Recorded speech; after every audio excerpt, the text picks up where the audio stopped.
Tomatoes are the Aussie favourite summer harvest from your backyard veggie garden. So I'm going to pop some in today. Now this bed's already filled to the brim with basil, and basil is not only good on the plate with tomatoes, it's also fabulous in the garden. So today I am going to pop in some tomato Candyland and some tomato Trusty. Both of these are tall growing tomatoes, so we will need some stakes. I've got some of those here, and we'll also need a little bit of pelletised organic manure to mix through the soil before we plant. So let's get planting. Now choose a spot for your tomatoes that's full sun. That's about 5 to 6 hours of direct sunlight every day, and I'll love you for it. This soil is already rich with compost and free draining, but a small sprinkle of organic manure will help get things off to a good start.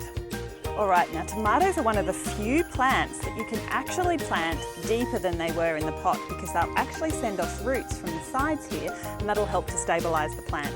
So we're going to plant this one up to about here, so a good couple of centimetres deeper than it was in the pot. So in it goes.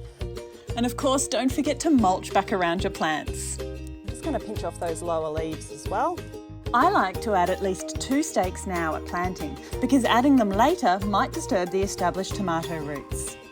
And then I can add string looped between the 2 stakes at regular intervals to support the tomatoes as they grow.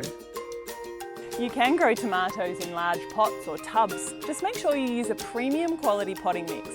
Another great companion plant for tomatoes is marigolds. They help to bring in the good bugs and ward off the bad ones. I'm going to give everything a really good watering in now to help settle them in place. But once the tomatoes start to really take off, it's best to avoid watering their leaves. And finally, a regular liquid feed throughout the growing season will help keep your tomatoes happy for a bumper harvest.